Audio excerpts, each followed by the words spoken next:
ಕೊಡುವಂತ ಸ್ವಭಾವ ಇವನಿಗಿದ್ರು, सब कुछ अच्छा देने का स्वभाव इनमें है तो भी ಇವನ್ ಒಳ್ಳೇದ್ ಇಟ್ಕೊಳ್ಳೋ ಸ್ವಭಾವನೇ ಇಲ್ಲ. इसके पास अच्छे से रखने का स्वभाव ही नहीं है. ಈಗ ಅರ್ಥ ಆಯ್ತಾ? क्या अब आप समझ रहे हो? ನಮ್ ಜೀವನ ಯಾಕೆ ಒಳ್ಳೆ ಮುರಿದ ಹೆಲಿಕಾಪ್ಟರ್, ಹೊಸ ಹೆಲಿಕಾಪ್ಟರ್ ಮುರಿತು, ಮತ್ ಯಾಕೆ ಹಿಂಗ ಆಗ್ತಾ ಇರ್ತದೆ ಅಂತ क्यों हमारा जिंदगी ऐसे हो रहा है कि आप समझ रहे हो? ಈಗ ಇಂಟ್ರೆಸ್ಟ್ ಬರ್ಲಿಕ್ಕೆ ಸ್ಟಾರ್ಟ್ ಆಗ್ತದೆ. अब दिलचस्पी आ रहा है, व्यत्यास आप समझ रहे हो? ಇದಕ್ಕಿನ್ನು ಬರೋಣ. ಇದು ಈ ಸದ್ಯಕ್ಕೆ ಏನ್ ಅನ್ಕೊಂಡೈತೆ, ಅಯ್ಯೋ ಪಾಪ ಸಿಕ್ಕೊಂಡಿದ್ದೇನೆ ಅನ್ಸ್ತದೆ. ಇಲ್ಲ, ಹೇಳ್ತೀನಿ. बताता हूँ, सुनिए. ಇದು ಯಾರಿದು? ये कौन है?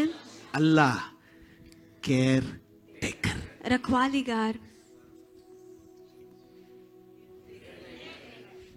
ಇವನು ಶರೀರ ಕೊಟ್ಟಾಗ जब इसने शरीर दिया ಕೆಡಿಸ್ಕೊಡ್ಲಿಲ್ಲ. बर्बाद कर कर नहीं दिया. ಕೇರ್ ಟೇಕರ್ ಯಾರು? रखवालीगार कौन है? ಮತ್ತೆ ಬರೋಣ.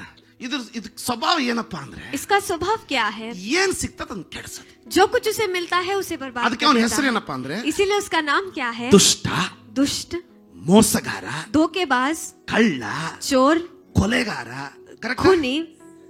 ಇದೆಲ್ಲ ಎಲ್ಲಿ ಗಳಿಸ್ಕೊಂಡ ನೀನು? ये सब कुछ कहाँ पर उसने लिखवाया है? ಸ್ವಭಾವದಿಂದ. अपने स्वभाव से. ಇವನು ಎಷ್ಟು ಕೆಟ್ಟ ಮಾಡಿದ್ರು ಇವನ್ ಮಾತ್ರ ಒಳ್ಳೇದ್ ಮಾಡೋದು ಬಿಡೋದೇ ಇಲ್ಲ. वो चाहे कितना भी बुरा क्यों ना करे, ये भलाई करना नहीं छोड़ते. ಸುಂದರವಾಗಿದೆ ಅಲ್ಲ? क्या सुंदर है ना? ಆಮೇನ್, आमेन, ಆಮೇನ್, आमेन. ಇವನ್ ಎಷ್ಟು ಒಳ್ಳೇದ್ ಮಾಡಿದ್ರು ये चाहे कितना भी भला क्यों ना करे, ಇವನ್ ಕೆಡಿಸೋದು ಬಿಡೋದಿಲ್ಲ. ये बर्बाद करना नहीं छोड़ता. ಈಗ ನೀವಂತ ಪಾಸ್ಟ್ ಎದಕ್ಕಾದ್ರೂ ಹುಟ್ಟಿದ್ರಿ ಹಂಗಂದ್ರ? अब आप सोच रहे हैं पासवान जी क्यों तो हम पैदा हुए. रुकिए.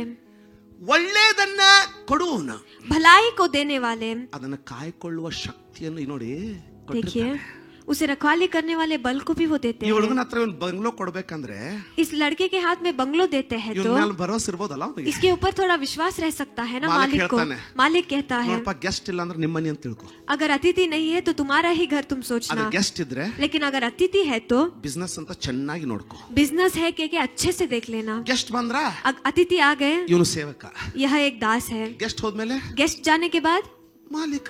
यही मालिक है. ಇವನಿಗೆ ತೃಪ್ತಿ ಇಲ್ಲ. इसको वो तृप्त नहीं है. ಇವನೇನಂತಾನೆ, ये क्या कहता है? ಗೆಸ್ಟ್ ಯಾಕೆ ಬರ್ಬೇಕು, गेस्ट क्यों आना है? ಎಲ್ಲ ನಂದ. सब कुछ मेरा ही है. ಅವನು ನಿಮ್ ಶರೀರನು ತನ್ನಂತ ತಿಳ್ಕೊಂಡನ್ರಿ. वो आपका शरीर भी उसी का है के सोचता है. ಅದಕ್ಕೆ ಸ್ವಲ್ಪ ಲಕ್ಷ ಆದ್ರೆ ದೆವ್ವನ ಹಾಕೊಂಡ್ಬಿಡ್ತಾವ. इसीलिए थोड़ा लक्ष्य कर देंगे तो दुरात्मा ही अंदर चला जाता है. ಎಚ್ಚರಿಕೆ ಆಗಿ आप ಪಕ್ಕದವ್ರಿಗೆ चौकस ಎಚ್ಚರಿಕೆ. रहिए. बगल वालों को कहिए चौकस ಯು ಆರ್ रहिए. Care taker. आप एक रखवालीगार हो. ಈ ಫೌಂಡೇಶನ್ ಚೆನ್ನಾಗಿ ಬೀಳ್ತಾ ಇದೆ ಅನ್ಕೊಳ್ತಾ ಇದ್ದೆ. ये नींव अच्छे से गिर रहा है, ನೀವು मैं ಮನೆಗೆ समझता ಹೋಗುವಾಗ हूँ. ನಾನು ಕೇರ್ ಟೇಕರ್.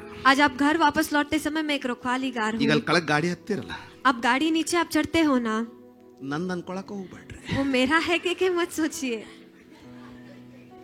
ಇವತ್ತು ಸೀಟ್ ಹೆಂಗ್ ಒರೆಸ್ಬೇಕಂದ್ರೆ ನಾನು ನಿಂದ ಕೇರ್ ಟೇಕರ್. उसके सीट को ऐसे पूछिए कि मैं तुम्हारा रखवालीगार हूँ. ಹೌದು, ನಾನು ಸುಳ್ಳು ಹೇಳ್ತಾ ಇದ್ದೇನೆ. क्या मैं झूठ कह रहा हूँ? ಯಾಕಂತ ಹೇಳ್ತೇನೆ, क्यों मैं बताता ನೀವು हूँ? ಓನರ್ ಆಗಿದ್ರೆ अगर आप मालिक होते ನಿನಗಿಂತ तो ಮನಿ ಮುಡ್ತೇನಂತ ಗ್ಯಾರಂಟಿ ಇರ್ತೈತೆ. ये लेकर मैं घर पहुंचूंगा कि गारंटी आपको रहता ಇಲ್ಲೇ है. ಸರ್ಕಲ್ ನಾಗ ಎತ್ತವಾದ ಹೋಗಿ ಜಾರ್ ಬೀಳ್ತೀರ. यही सर्कल में जाकर फिसल कर ಯಾಕೆ? गिर जाएंगे. क्यों? ನೀವು ಮಾಲೀಕರಲ್ಲ. आप मालिक नहीं हो. ಅದ್ರ ಬದ್ಲಿ ಅದನ್ನ ಕೈ ಇಟ್ಟು, उसके बदले में उस पर हाथ रखकर, ಸ್ವಾಮಿ परमेश्वर ನೀನ್ ಮಾಲೀಕಪ್ಪ, आप मालिक हो पिता, ನನ್ನ ಮೇಲೆ ದಯ ಇಟ್ಟು ಇದನ್ನ ಗಿಫ್ಟ್ ಕೊಟ್ಟಿದೀಯಾ. मेरे पर दया रखकर आपने इसे तोहफा दिया है.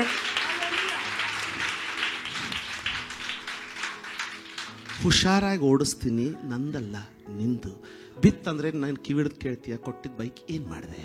अगर गिरेगा तो आप कान पकड़कर पूछेंगे दिए जो बाइक दिया था क्या किया तुमने. ಚರ್ಚ್ನವ್ರು ಯಾರು ರೊಯ್ ಅಂತ ಹೋಗ್ತಾ ಇದ್ರೆ, आज की कलीसिया के कोई लोग अगर जोर से गाड़ी चला रहे हैं तो ಏನ್ ಹೇಳ್ತೀರಿ ಹೇಳ್ಕೊಳ್ರಿ, ನಾನೇನ್ ಅನ್ನೋದಿಲ್ಲ. आपको क्या कहना है कह दीजिए, मैं कुछ नहीं कहूंगा. ಕರೆಕ್ಟಾ? क्या सही है? ಇಲ್ಲಿವರೆಗೆ ಎಷ್ಟು ಜನರಿಗೆ ಆಶೀರ್ವಾದ ಆಗ್ತಾ ಇದೆ. यहाँ तक कितने लोगों को आशीष हो रहा है. ಕಿವಿ ನೋವು ಆಯ್ತಾ? आपको कान दर्द है, ನಿಂದಲ್ಲ ಯಾ ನೋವಾಗಿದ್ದು, जो दर्द हो रहा है वो आपका नहीं है, ಅದ್ರ ಓನರ್ ಯಾರೋ ಬೇರೆ ಇದಾರೆ. उसका मालिक और कोई तो है. ಅವ್ರ ಸೋಲಾಗಿ ಮೊದ್ಲು ಹೋಗಿ ಅದನ್ನ ಸರಿ ಮಾಡ್ಕೊ. उनके लिए पहले जाकर उसे ठीक करना. ನಾಡ್ದು ಹೋಗ್ತೀನಿ, ಅದು ನಾರಿ ಕೀವ ಬಂದು ಕಲ್ಲದ ಮಟ್ಟ ಹರಿದು, आज जाऊंगा कल जाऊंगा ऐसे मत कहिए. ನಿಂದಲ್ಲ, वो आपका नहीं है. ನಿಂದಲ್ಲ ಅಂದ್ರೆ आपका नहीं है तो ಬಹಳ ಎಚ್ಚರಿಕೆಯಿಂದ ನೋಡ್ಕೊಳ್ತೀಯಲ್ಲ. बहुत चौकस होकर उसे देखना है ना. ಎರಡು ರೀತಿ ಜನ, दो तरीके के लोग हैं. ಬೇರೆಯವ್ರದೆಲ್ಲ ತಮ್ದಂತ ತಿಳ್ಕೊಳ್ಳೋರೊಬ್ರು, दूसरे का सब मेरा ही है कह के सोचने वाले लोग। ಇನ್ನೊಬ್ರು और एक ಬೇರೆದವ್ರು तरीके, ಏನಾದ್ರು ಒಂದು 10 ಪೈಸಾ ಕೊಟ್ಟು ಹೋಗ್ಬಿಟ್ರೆ अगर दूसरे लोग एक 10 पैसा भी देकर ಮುಂದಿನ ವಾರ जाते हैं तो ಹಳೆ ಕಾಲದಲ್ಲಿ ಇದೆಲ್ಲ ಬಹಳ ಆಗೋದು. पुराने जमाने में ये बहुत होता। ಅಡಿಗೆ ಮನೆ ಒಳಗಡೆ ದೊಡ್ಡ ಬ್ಯಾಂಕ್ ಇರ್ತಿತ್ತು. वहाँ पर किचन में एक बड़ा बैंक रहता। ಕರೆಕ್ಟ್ ಇಲ್ಲ? क्या सही है? ಈಗೂ ಇರ್ತದೆ. अभी भी रहता है। ಓ ಅದ್ರ ಸೀಕ್ರೆಟ್ ಕೋಡ್ ಯಾರಿಗೂ ಗೊತ್ತಾಗೋದಿಲ್ಲ. उसका सीक्रेट कोड कोई भी पता नहीं कर सकता। ಅದನ್ನಿಟ್ಟಂತ ಮಿಸ್ಟ್ರೆಸ್ ಗೆ ಮಾತ್ರ ಗೊತ್ತಿರ್ತದೆ. वहाँ पर रहने वाले मालकिन को ही वो पता ರಾತ್ರಿ ಎದ್ದು चलता ನೀವು है। ಡಬ್ಬಿ ಹೆಂಗಾದ್ರೂ ಶಫಲ್ ಮಾಡ್ರಿ. रात को उठकर डिब्बे को कहीं भी आप रख दीजिए। ಮುಂಜಾನೆ ದಿಟ್ಟು ಜಾಗದಾಗಿಲ್ಲ ಅಂದ್ಕೊಳ್ಳಿ, ಹಿಂಗೆ 2 ನಿಮಿಷ ತಾನು ನೋಡಿ ಕರೆಕ್ಟ್ ಕೈ ಟ್ರೆಜರಿಗೆ ಹೋಗ್ತದೆ ಅವ್ರದ್ದು. सुबह में अगर वहाँ पर नहीं है तो 2 मिनट में सीधे जहाँ पर है वहीं पर हाथ जाता है। ಮತ್ತೆ ಅವ್ರು ಕೇಳದಲ್ಲ ದುಡ್ಡು ಇಟ್ಟಿದ್ದು ಡಬ್ಬಿ ಎಲ್ಲೋಯ್ತು ಅಂತ ಕೇಳದಲ್ಲ, ಅಕ್ಕಿ ಡಬ್ಬಿ ಎಲ್ಲೋಯ್ತು ಇಲ್ಲಿ ಇಟ್ಟಿದ್ದು ಅಂತ ಕೇಳ್ತಾರೆ. वो पैसा जिसमें है वो नहीं पूछते, लेकिन चावल का डिब्बा यहाँ पर था किसने निकाला ಯಾಕಂದ್ರೆ कि ಮೇಲೆ वो ಅಕ್ಕಿ पूछते हैं। ಇರ್ತದೆ, ಒಳಗಡೆ ಖಜಾನೆ ಇರ್ತದೆ. क्योंकि ऊपर चावल रहता है लेकिन नीचे खजाना रहता है। ಕೇಳ್ತಾ ಇದ್ದೀರಾ? क्या आप सुन रहे हैं? ಹಂಗೆ ಜೋಪಾನ, ಯಾರಾದ್ರೂ ಹೇಳಿ ಜೋಪಾನ. ಸರಿಯಾಗಿ ಊಟ ಹಾಕಿದಕ್ಕೆ अच्छी से इसे खाना डालिए, ಯಾಕೆ ನಿಂದಲ್ಲಮ್ಮ, क्योंकि ये आपका नहीं है। ನಿಂದಲ್ಲಪ್ಪ, ये आपका नहीं है, ಅವಂದು. वो उनका है। ನಾಳೆ ಅವನಿಗೆ ಒಪ್ಪಿಸ್ಬೇಕಲ್ಲ. कल के दिन वापस उन्हें सौंप देना है। ಭೂಮಿ ಪ್ರಾರಂಭ ಆದಾಗಿಂದ ಇದು ಕೆಡಿಸ್ಕೊಂತ ಐತೆ. ಭೂಮಿ ಪ್ರಾರಂಭ ಆದಾಗಿಂದ ಇಷ್ಟು ಕೆಡ್ತೈತೆ, ಕೊಟ್ರೇನು ಉಪಯೋಗ ಅಂತ ಒಳ್ಳೇದ್ ಮಾಡಿಸೋದು ನಿಲ್ಸೇ ಇಲ್ಲ ಇದು. पृथ्वी जब प्रारंभ हुआ तब से वो बर्बाद कर रहा है, लेकिन ये भलाई करना नहीं छोड़ रहा ಯಾಕೆ है। ಚಿಂತೆ ಮಾಡ್ತೀಯಾ? क्यों आप चिंता कर रहे हो? ಒಳ್ಳೇದನ್ನ ಕೊಡೋನು ಇನ್ನೂ ಜೀವಂತವಾಗಿದ್ದಾನಲ್ಲ. भला चीजों को देने वाले अभी भी जिंदा ನೀನ್ है ಯಾಕೆ ना? ಭಯ ಪಡ್ತೀಯಾ? आप क्यों डरते हो? ನೀನ್ ಯಾಕೆ ಚಿಂತೆ ಮಾಡ್ತೀಯಾ? आप क्यों चिंता करते हो? ನಿನಗೆ ಒಳ್ಳೇದನ್ನ ಕೊಡೋನು, ಒಳ್ಳೇದನ್ನ ಮಾಡೋನು ನಿನ್ನನ್ನು ಕೆಡಿಸಿದವನಿಗಿಂತ ಎಷ್ಟೋ ಬಲಶಾಲಿಯಾಗಿದ್ದುಕೊಂಡು आपको भलाई देने वाला, भले चीज देने वाला आपको बर्बाद करने ನಾನೇನ್ ಹೇಳ್ತೀನಿ ಗೊತ್ತಾ? मैं आपको क्या बताता हूँ, आप जानते ಮನುಷ್ಯನಿಗೆ हो? ಮೋಸ ಮಾಡಿದ್ನಾ? मनुष्य ने आपको धोखा दिया है। ಇನ್ನೊಂದು ತೋಟವನ್ನ ನೆಡು. और एक बाग को आप बनाओ, ಯಾಕಂದ್ರೆ ಆ ತೋಟಕ್ಕೆ ನದಿ ಹರಿಸುವಂತ ನಿನ್ನ ಒಳ್ಳೆತನ ಕೊಡುವಂತ ಒಳ್ಳೆಯ ದೇವರು ಇನ್ನೂ ಜೀವಂತವಾಗಿದ್ದಾನೆ. क्योंकि उस बाग में नदी को बहाने वाले, भलाई करने वाले आपके भले परमेश्वर अभी भी जिंदा है। ಯಾಕೋಬನು ಎಷ್ಟು ಬಾವಿ ತೋಡದ್ನು? याकूब ने जितने कुएं को खोदा, ಎಲ್ಲವನ್ನ ಫಿಲಿಸ್ಟಿಯರ್ ಮುಚ್ಚಿದ್ರು. सब कुछ कुओं को फिलिस्टियों ने बंद कर दिया, ನಿಲ್ಲಿಸ್ಲಿಲ್ಲ. लेकिन उसने नहीं रोका। ಮತ್ತೊಂದು ತೋಡ್ದ, फिर से जाकर उसने ಅದನ್ನು खोदा, ಮುಚ್ಚಿದ್ರು. उसे भी उन्होंने बंद किया। ಮತ್ತೊಂದು ತೋಡ್ದ, फिर से जाकर उसने ಅದನ್ನು खोदा, ಮುಚ್ಚಿದ್ರು. उसे भी उन्होंने बंद कर ಮತ್ತೊಂದು दिया। ತೋಡ್ದ, फिर से एक ಅದನ್ನು खोदा, ಮುಚ್ಚಿದ್ರು. उसे भी उन्होंने बंद ಮತ್ತೊಂದು किया। ತೋಡ್ದ, फिर से उसने खोदा, ಯಾರು ಬರ್ಲಿಲ್ಲ. लेकिन कोई नहीं आया। ಯಾಕೆ?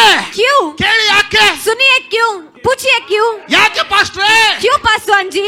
ಕೇಳಿ पूछिए ಯಾಕೆ ಪಾಸ್ಟ್ರೇ? पासवान जी क्यों? ಯಾಕಂದ್ರೆ ಸೃಷ್ಟಿಯಲ್ಲಿ ಒಂದು ನಿಯಮವಿದೆ. क्योंकि सृष्टि में एक नियम है।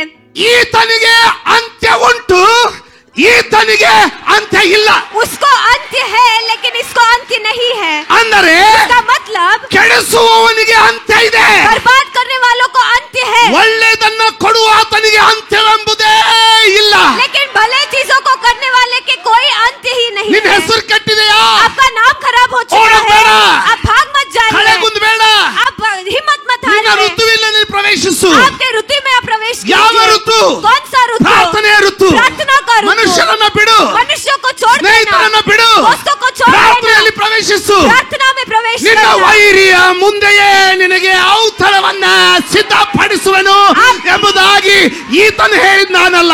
आपके शत्रु के सामने ही मैं तुम्हें मेज तैयार करूंगा, क्योंकि परमेश्वर ने कहा है ना। ಗಟ್ಟಿಯಾಗಿ, इसीलिए ಸ್ವಲ್ಪ ಗಟ್ಟಿಯಾಗಿ, थोड़ा जोर से, ಸ್ವಲ್ಪ ಗಟ್ಟಿಯಾಗಿ, थोड़ा जोर से, ಸ್ವಲ್ಪ ಬಲವುಳ್ಳವರಾಗಿ, थोड़ा बलशाली बनकर, ಹೆಸರು ಕೆಡಿಸಿದವರ ಮೇಲೆ ಕೋಪಗೊಳ್ಳಬೇಡ. जिसने नाम खराब किया है उस पर क्रोधित मत हो, ದಯೆ ತೋರಿಸುವನಲ್ಲಿ ಭರವಸೆ ಬಿಡು. लेकिन जिसने दया दिखाया उस पर भरोसा रखना। ಕೆಟ್ಟತನಕ್ಕೆ ಅಂತ್ಯ ಉಂಟು, बुराई के लिए अंत्य है, ಒಳ್ಳೆದನ್ನ ಕೊಡುವ ಆತನಿಗೆ ಅಂತ್ಯ ಅನ್ನೋದಿಲ್ಲ. लेकिन जो भले चीज देते हैं उसे कोई अंत्य नहीं। ಏ ಸ್ವಾಮಿ ಏನ್ ಹೇಳಿದ್ರು? यीशु मसीह ने क्या ಒಂದು कहा? ಪಟ್ಟಣದಲ್ಲಿ ನಿಮ್ಮನ್ನ ತಿರಸ್ಕರಿಸಿದ್ರೆ ಇನ್ನೊಂದು ಪಟ್ಟಣಕ್ಕೆ ಹೋಗಿ, एक शहर में अगर आपको तिरस्कार करेंगे तो दूसरे शहर में जाना, ಹೋಗೋದನ್ನ ನಿಲ್ಲಿಸಬೇಡಿ. लेकिन जाना मत रोकना। ಯಾಕೆ? क्यों? ನಾನ್ ನಿಮ್ ಜೊತೆಗಿದ್ದೇನೆ. मैं तुम्हारे साथ हूँ, ನಿಲ್ಲಿಸಬೇಡ. मत रोकना। ಯಾರು ಪ್ರಕರಣ ನಿಲ್ಲಿಸಬೇಡ, कोई तो कहिए बगल वाले से, मत रोकना, ನಿಲ್ಲಿಸಬೇಡ, मत रोकना, ನಿಲ್ಲಿಸಬೇಡ. मत रोकना। ಯಾಕೆ? क्यों? ಮೊದಲೇದ್ ಕಡ್ತಾ पहला चीज बर्बाद हो गया, ಅದಕ್ಕೊಂದಲ್ಲ, वही अंत्य ಇನ್ನು नहीं है। ಒಳ್ಳೆದನ್ನ ಕೊಡುವ ಆತನು ಇನ್ನು ಜೀವಂತ. अभी भले चीज को देने वाले जिंदा है। ಇದನ್ನ ಧ್ಯಾನ ಮಾಡುವಾಗ ಹೇಳ್ತೀನಿ, ಇದನ್ನ ಓದುವಾಗ ನಾನು ಹೇಳ್ತೀನಿ. इसे पढ़ते समय मैं आपको ಇದನ್ನ ಧ್ಯಾನ बताता ಮಾಡುವಾಗ हूँ, इसे ध्यान करते समय ನಾನು ನೋವಾಗುವಂತ ಕೇಳಿಸ್ಕೊಂಡದ್ದು ಎಲ್ಲ ಮರೆತು ಹೋಗುವಂತ ಹೃದಯವನ್ನು ದೇವರು ದಯಪಾಲಿಸಿ. मुझे चोट पहुंचाया हुआ हर एक चीज भूलने ಯಾರು की ಕೆಟ್ಟವರಲ್ಲ, कोई भी बुरे नहीं ಅವರು है. ತಮ್ಮ ಪರಿಸ್ಥಿತಿಯ ನೋವಿನಿಂದ ಮಾತಾಡಿದವರು. उन्होंने भी अपने दर्द से ही बात किया ಆದ್ರೆ है. ಈತ लेकिन यह ಅವರಿಗೂ ಒಳ್ಳೆಯವನೇ, उनको भी भला ही है ನಿನಗೂ ಒಳ್ಳೆಯವ. और आपके लिए भी भला है. ಭಾಷಣ ಅರ್ಥ ಆಗ್ತಾ ಇದ್ರೆ ಆಮೇಲೆ ಅಂತ ಹೇಳಿ अगर समझ आ रहा है तो आप ಧೈರ್ಯ ತಂದ್ಕೊಳ್ಳಿ. हिम्मत लाइए. ಯಾರು ನೋವು ಕೊಟ್ಟರು ನೋಯಿಸ್ಕೊಳ್ಬೇಡಿ. किसी ने दर्द दिया है तो ಯಾಕೆ? खुद को दर्द मत दीजिए. क्यों? ಕೆಡಿಸುವ ಆತನಕ್ಕಿಂತ ಕಟ್ಟುವ ಆತನು ಬಲಶಾಲಿಯಾಗಿದ್ದಾನೆ. बर्बाद करने वाले से भी बांधने वाला बहुत बलशाली है. ಇವತ್ತು ಭೂಮಿ ಮೇಲೆ आज के दिन पृथ्वी पर ಕೆಟ್ಟು ಹೋದ ಪಾತ್ರೆಯನ್ನು ನಾನು ಉಪಯೋಗಿಸಲ್ಲ ಅಂತ ಇವನು ಹಠ ಹಿಡಿದಿದ್ದರೆ ಇವತ್ತು ಸೇವಕರುಗಳೇ ಇರ್ತಾ ಇರಲಿಲ್ಲ. बर्बाद हुए पात्र को, कटोरे को मैं इस्तेमाल नहीं करूंगा कहता तो कोई सेवक ही आज के दिन नहीं ಆದ್ರೆ रहता. ಇದೊಂದು ತನ್ನ ಸ್ವಭಾವದಿಂದ ಬಂಧಿಸಲ್ಪಟ್ಟವನು. लेकिन यह परमेश्वर तो अपने स्वभाव से बंधित है. ಇವನು ಕೆಡಿಸ್ತಾನೆ, ये बर्बाद करता है, ಕುಣಿತಾನೆ, ये नाचता है. ಕೆಡಿಸಿದೆ ನೋಡು ಅಂತ मैंने बर्बाद किया कह के ಇದನ್ನ ನೋಡ್ತಾನೆ, परमेश्वर उसे देखते हैं, ಅಳ್ತಾನೆ, हंसते हैं, ಇವನನ್ನು ಕರೀತಾನೆ. इसे बुलाते हैं. ಇವನು ತಪ್ಪು ಗೊತ್ತಾದ ತಕ್ಷಣ जिस समय से गलती समझ आता है, ಇನ್ನೂ ಮೊದಲನೇ ಹನಿ ಭೂಮಿಗೆ ಬಿದ್ದಿರದಿಲ್ಲ, पहला बूंद पृथ्वी पर गिरता भी नहीं है, ಒಳ್ಳೆದನ್ನ ತಂದು ಸುತ್ತಕೊಂಡು ಬಿಡ್ತಾನೆ. तभी ही भलाई से आकर उसे लिपट ಇವನು लेता ಕೆಡಿಸ್ತಾ है. ಹೋಗ್ತಾನೆ, ये बर्बाद करते जाता ಇವನು है ಕಟ್ತಾ ಹೋಗ್ತಾನೆ, और ये बांधते ही जाता ಕೆಡಿಸ್ತಾ है. ಹೋಗ್ತಾನೆ, ये बर्बाद करते ही रहता ಇವನು है ಕಟ್ತಾ ಹೋಗ್ತಾನೆ. और ये इसे बांधते ही जाता ಇವನು ಮೊದಲೇ है. ಸಾರಿ ಕೆಡಿಸೋದಕ್ಕಿಂತ यह पहले बार बर्बाद करने से भी ಉತ್ತಮವಾದದನ್ನ ಕೊಡ್ತಾನೆ, उससे भी उत्तम चीज को वो देते हैं, ಅದನ್ನ ಇವನು ಕೆಡಿಸ್ತಾನೆ, उसे भी वो बर्बाद कर देता है. ಅದಕ್ಕಿಂತಲೂ ಉತ್ತಮವಾದದನ್ನ उससे ಕೊಡ್ತಾನೆ, भी उत्तम चीज परमेश्वर ಅದನ್ನು देते ಕೆಡಿಸ್ತಾನೆ, हैं, उससे भी वो बर्बाद करता है. ಒಮ್ಮೆ ಅದಕ್ಕಿಂತ ನಾವೇನ್ ಮಾಡ್ತೀವಿ, हम क्या करते हैं? ಇವನಿಗೆ इसको ಇವನಿಗೆ ಏನ್ ಸಿಕ್ಕರು ಇವನಿಗೆ ತಡ್ಕೊಳಕ್ ಆಗುದಿಲ್ಲ. मनुष्य को जो कुछ भी मिलता है उसे देखता है तो वो सह नहीं पाता. ಯಾಕೆ? क्यों? ಮೊದಲೆಲ್ಲ ಇವನಿಗೆ ಸಿಕ್ತಿತ್ತು, पहले सब शैतान को ही मिलता. ಈಗ ನೋಡಿ अभी भी देखिए, ಕರೆಕ್ಟಾ? क्या सही है? ಸ್ಥಾನ ಬದಲಾಯಿಸ್ಬಿಟ್ರೆ ಚರ್ಚೆ ಬಿಟ್ಬಿಡ್ತಾರೆ, स्थान बदल देते हैं तो चर्च ही छोड़ देते हैं. ಸ್ತೋತ್ರ ಬರೋದಿಲ್ಲ, वो नहीं आते, ಅಲ್ಲ ಸ್ತೋತ್ರ ಬರೋದಿಲ್ಲ. स्तुति नहीं आता. ಕೇಳ್ತಾ ಇದ್ದೀರಾ? क्या आप सुन रहे हैं? ಇದಕ್ಕೆ ಆಮೇಲೆ ಬರೋಣ, ಮೊದ್ಲು ಇದಕ್ಕೆ इसके पास बाद में आएंगे. ತಡ್ಕೊಳ್ಳಕ್ಕೆ ಆಗಲ್ಲ. वो सह ही नहीं ಪ್ರಮೋಷನ್ ಸಿಕ್ತಾ, पाता. आपको प्रमोशन मिला ನೌಕರಿಯಲ್ಲಿ, नौकरी में, ಈತ ಬಿದ್ದು ಈ ಎಳ್ಳು ಹುರಿಯುವಾಗ ಚಟಪಟ ಚಟಪಟ ಅಂತ ಓಡಾಡ್ತದಲ್ಲ, ये गिर कर वो तड़पने लगता है. ಎಳ್ಳು ಹುರಿಯುವಾಗ जब तिल हम फ्राई करते हैं तब ಹೆಂಗಿರ್ತದೆ? वो कैसे रहता है? ಹಂಗೆ वैसे ತನ್ನ ಅಸಿಸ್ಟೆಂಟ್ ದೇವಗಳನ್ನೆಲ್ಲ ಹರ್ಕೊಂಡು ತಿಂತವನೆ, ಸಮಾಧಾನನೇ ಇಲ್ಲ. असिस्टेंट भूतों को सब ನೀವು फाड़ कर ಕೇಳ್ತೀರಾ, खा लेता ಪಾಸ್ಟರ್ है. ನಿಮಗೆ ಹೆಂಗ್ ಗೊತ್ತಾಯ್ತು? आप पूछते हैं पासवान जी आपको कैसे पता चला? ಸೌಲನ್ನೇ ಇವ ಅಷ್ಟು ಹುಚ್ಚು ಮಾಡ್ತಾನಂದ್ರೆ ಇವನ್ ಎಷ್ಟು ಹುಚ್ಚಿರಬಾರ್ದು? शाहुल को ही उतना वो पागल बना सकता है तो वो कितना पागल हो सकता है? ಅರ್ಥ ಆಯ್ತಾ? क्या आप समझ रहे ಸೌಲನ್ಗೆ हो? ಅಷ್ಟು ಹೊಟ್ಟೆ ಕಿಚ್ಚಂದ್ರೆ ಆ ಹೊಟ್ಟೆ ಕಿಚ್ಚಿನ ತಂದೆ ಇವನು. शाहुल को उतना जलन है तो उस जलन का ही बाप ये है. ಮಗನಿಗಿಂತ ತಂದೆಗೆ ಹೆಚ್ಚಿಗಿರ್ತದಲ್ಲ, पुत्र से पिता को ही Correct. ज्यादा रहता है ना. ವ್ಯತ್ಯಾಸ ಅರ್ಥ ಆಗ್ತದೆ? व्यत्यास आप समझ पा रहे हो? ನಿಮಗೆ ಆಗುವಂತ ಒಂದು ಒಳ್ಳೆದನ್ನು ಇವನಿಗೆ ನೋಡ್ಲಿಕ್ಕೆ ಆಗದೇ ಇಲ್ಲ. आपको होने वाला एक भी भले चीज को वो देख ही नहीं पाता. ಏನ್ ಮಾಡ್ತಾನೆ? वो क्या करता है? ಯಾರಾದ್ರೂ ಸ್ವಭಾವ उसका स्वभाव है. ಏನಂತೆ? क्या है? ಹೆಂಗ್ ಕಸ್ಕೊಳ್ಳಿದನ್ನ, कैसे मैं इसके पास से छीन लूं, ಹೆಂಗ್ ಹಾಳು ಮಾಡ್ಲಿದ. कैसे इसको मैं बर्बाद ಈಗ ಅರ್ಥ करूं? ಆಗ್ತದೆ ನಮ್ಮ ಜೀವನದಲ್ಲಿ ಯಾಕೆ ಹೊಡೆದಾಟಗಳಿವೆ? आप समझ पा रहे हो क्यों हमारी जिंदगी में इतने सारे संघर्ष और लड़ाई है? ಇವನೇನ್ ಮಾಡ್ತಾನೆ? ये क्या करता ಹಳೇ है? ಟ್ರಿಕ್ ಇನ್ನೂ ಕೆಲಸ ಮಾಡ್ತೈತೆ ಇವನು. पुराने ट्रिक को अभी भी वो काम करता है. ಏನಂತ? वो क्या है? ಇವನು ಯಾವಾಗ್ಲೂ ಇವನಿಗೆ ಇದನ್ನೇ ಕಲ್ಸೋದು. हमेशा इसको यही सिखाता है. ಏನಮ್ಮ, क्या है? ಈ ಗಾರ್ಡನ್ ನೀವು ಗುಲಾಮ್ರ? ये गार्डन में तुम गुलाम हो. ಅವಳು ಹೇಳ್ತಾಳೆ, ಅವನು ಹೇಳ್ತಾನೆ, ಏ ಇಲ್ಲಪ್ಪ. वो कहता है नहीं. ಈಗ ಏನೋ ನಾನು ಹೇಳಿದ್ನಲ್ಲ ಗೆಸ್ಟ್ ಹೌಸ್, मैंने बताया ना गेस्ट हाउस के बारे में. ಒಂದಿನ ಅದ್ ಹೆಂಗಂದ್ರೆ ಕತಿ ಹೆಂಗಂದ್ರೆ, वो कहानी कैसा अंधकोड़ी। है आप सोच लिए जी. ಸಿಸ್ಟರ್ ಇದಾರ, क्या बहन यहाँ पर है? ನೆನಪಿದ ಅಂದ್ಕೊಳ್ಳಿ, आप ऐसे कल्पना ಗೆಸ್ಟ್ कीजिए ಇಲ್ಲ, वहाँ पर गेस्ट ಗೆಸ್ಟ್ ಹೌಸ್ नहीं ಖಾಲಿ है. ಐತೆ. गेस्ट हाउस खाली है. ಯಾರೀಗ आप कौन है? ಓನರ್ ಅಂತೀರಾ? आप ओनर कहेंगे. ಕೇರ್ ಟೇಕರ್ ತಾನೆ, रखवालीगार ही है. ಪಕ್ಕದಲ್ಲಿ ಪೆಪ್ಸಿ ಇಟ್ಕೊಂಡು बगल में पेप्सी रखकर ಕುಡ್ಕೊಂಡು अच्छे से पीते हुए ಬೈಬಲ್ ಓದ್ತಾ ಕುತ್ಕೊಂಡು, बाइबल पढ़ते ಏನೋ बैठा ಓದ್ತಾ है. ಕುತ್ಕೊಂಡವನೆ. या फिर कुछ तो यारो पढ़ते बाइक में बैठा बंद। है. कोई तो बाइक पर ಎಕ್ಸ್ಕ್ಯೂಸ್ आकर ಮಿ ಸರ್, ಎಸ್ ಅಂತಾನೆ. श्रीमान के पूछते हैं तो यस वो कहता है. ಒಬ್ಬ ಪಾರುಪತ್ಯಗಾರನ ಹಾಗೆ ಎಸ್ ಅಂತಾನು, ಓನರ್ ತರ ಎಸ್ ಅಂತಾನು. एक रखवालीगार के जैसा यस कहता है तो क्या या मालिक के जैसा यस कहता है? ಹಿಂದಿರೋರು ಹೌದಾ? क्या सही है? ಕರೆಕ್ಟಾ? ಅಲ್ಲೇ ಲಿಂಕ್ ಸ್ವಲ್ಪ ತಪ್ಪಿ ಬಿಡೋದು. वहीं पर लिंक थोड़ा चुप जाता है. वो पूछते हैं ಸರ್ ಬೆಂಗಳೂರು ಚೆನ್ನಾಗಿದೆ, श्रीमान बेंगलुरु अच्छा है. ಪಾರುಪತ್ಯಗಾರನ ತರ ಉತ್ತರ ಕೊಡ್ತಾನ, ತನ್ನ ಬಂಗ್ಲೆ ತರ ಉತ್ತರ ಕೊಡ್ತಾನ. रखवालीगार के जैसा उत्तर देता है या खुद अपना बंगला है वैसे उत्तर देता है? ನಾನು ಹೇಳೋದು ಅರ್ಥ ಆಗ್ತದೆ? क्या आप समझ पा रहे हैं? ಅದೇ ಟ್ರಿಕ್ ಇವನು ಮಾಡೋದು. वही ट्रिक यह भी इस्तेमाल करता है. ಏನಮ್ಮ क्या है? ಗಾರ್ಡನ್ ಯಾರ್ದು? बाग किसका है? ಏನ್ ಹೇಳ್ತಾಳೆ? वो क्या कहती है? ಎಲ್ಲ ಹಣ್ಣು ತಿನ್ನವನೇ ದೇವರು. सब फल परमेश्वर ने खाने के लिए अनुमति दिया है. ಇದೊಂದು ಮುಟ್ಬೇಡ ಅನ್ನವನೇ, ಯಾಕಂದ್ರೆ ನಾನು ಓನರ್ ಅಲ್ಲ, ಕೇರ್ ಟೇಕರ್. ये एक फल मत छूना कहा है क्योंकि मैं ओनर नहीं हूँ लेकिन रखवालीगार हूँ. ಹುಚ್ಚಿ. वो कहता है पागल हो तुम. 99% ನಿಂದು, ಒಂದಷ್ಟೇ ನಿಂದ ಆಗ್ಲಿಲ್ಲ ಅಂದ್ರೆ ಅದೆಂತ ಓನರ್ಶಿಪ್? 99% सब तुम्हारा है, सिर्फ 1% तुम्हारा नहीं है, तो ये कैसा तुम्हारा हो सकता है? ಏನಾಗದಿಲ್ಲ, ತಿನ್ನ. कुछ भी नहीं होगा, खा लेना. ಇನ್ನೂ ತಿಂದ್ರೆ ಶಾಣೆ ಆಗ್ತಿ. उसे खाएगी तो और भी तुम ज्ञानी बन जाओगे. ಹಾ, ಏನ ಕರೆಕ್ಟ್ ಆದ್ಲ? ಅದನ್ನ ಹೇಳ್ತಾನೆ. ठीक है या नहीं? ಪಾರುಪತ್ಯ रखवालीगार ಹೆಜ್ಜೆ ತಪ್ಪಲಿಕ್ಕೆ ಸ್ಟಾರ್ಟ್ ಆಯ್ತದೆ. अपने कदम वहाँ पर भटकने लगता है. ಇನ್ನೊಂದು ಪ್ರಶ್ನೆ ಕೇಳ್ತೀನಿ, ವಿಚಾರ ಮಾಡಿ ಹೇಳಿ. और एक सवाल पूछूंगा, सोच कर बताइए. ಇವನ್ಗೆ इसको ಇವನ್ ಮೇಲೆ ಅಷ್ಟು ಸಿಟ್ಟ ಅಥವಾ ಇವನ್ಗೆ ಸಿಕ್ಕಿರೋ ಇಷ್ಟು ದೊಡ್ಡ ಗಾರ್ಡನ್ ಸೊಲಾಗಿ ಇವನ್ ಮೇಲೆ ಸಿಟ್ಟ? शैतान को मनुष्य के ऊपर गुस्सा है या फिर जो मनुष्य को बड़ा सा बाग मिला है उसे देखकर गुस्सा है? ಒಂದ್ ವೇಳೆ ಇವ್ನಿಗೆ ಏನು ಸಿಕ್ಕಿದ್ದಿಲ್ಲ ಅಂತ ತಿಳ್ಕೊರಿ, ಗುಡ್ಡದ ಮೇಲೆ ಕೂತಿದ್ದ ಅಂದ್ರೆ ಇವ್ನು ಕೇರ್ ಮಾಡ್ತಿದ್ದಿಲ್ಲ. अगर इसे कुछ नहीं मिला है, सिर्फ ये पहाड़ पर बैठा है, तो उसे वो केयर भी नहीं करता. ಇವನಿಗೆ ಸಿಗ್ಲಾರ್ದು ಇವನಿಗೆ ಸಿಕ್ಕುಡ್ಲೆ उसे जो नहीं मिला इसे मिला है, ಎಳ್ಳು इसीलिए ತರ ಚಟಪಟ ಚಟಪಟ वहाँ पर तिल के जैसा वो तड़पने लगा. ಅಂದ್ರೆ उसका मतलब ಇವನ್ ನಾಶ ಮಾಡೋದವನ್ ಗುರಿ ಅಲ್ಲ, इसको नाश करना उसका मंजिल नहीं है. ಇವನ್ನೆಲ್ಲ ಹೆಂಗಾದ್ರೂ ಮಾಡಿ ನಾನ್ ತಗೋಬೇಕು, इसके पास जो ಹಾಳು ಮಾಡ್ಬೇಕು. इसके पास जो कुछ भी है किसी भी तरह से उसे बर्बाद कर देना निजाना? है. क्या सही है? ಅದಕ್ಕಂತ ಸೈತಾನ इसलिए ಎಲ್ಲ शैतान ದೇವಗಳನ್ನ ತಗೊಂಡು सब कुछ सारे दुरात्मा को लेकर ಗಾರ್ಡನ್ ಅಂಡ್ ತೆಂಗಿನ ಗಿಡ ಕೆಡ್ಸೋಣ ಅಂತ ಹೇಳಿ ಎಲ್ಲ ತೆಂಗಿನ ಗಿಡ ಒಂದ್ ದಿವ್ಸ ಕೆಡಿಸ್ದ, ಒಂದ್ ದಿವ್ಸ ಎಲ್ಲ ಬಾಳೆಹಣ್ಣು ಗಿಡ ಕೆಡಿಸ್ದ, ಇವನ್ನೆಲ್ಲ ಹಂಗ ಕೆಡಿಸ್ಕೊತ ಹೋದ್ನ. एक दिन सारे नारियल के पेड़, एक दिन सारे केले के पेड़, ऐसे उसने बर्बाद किया.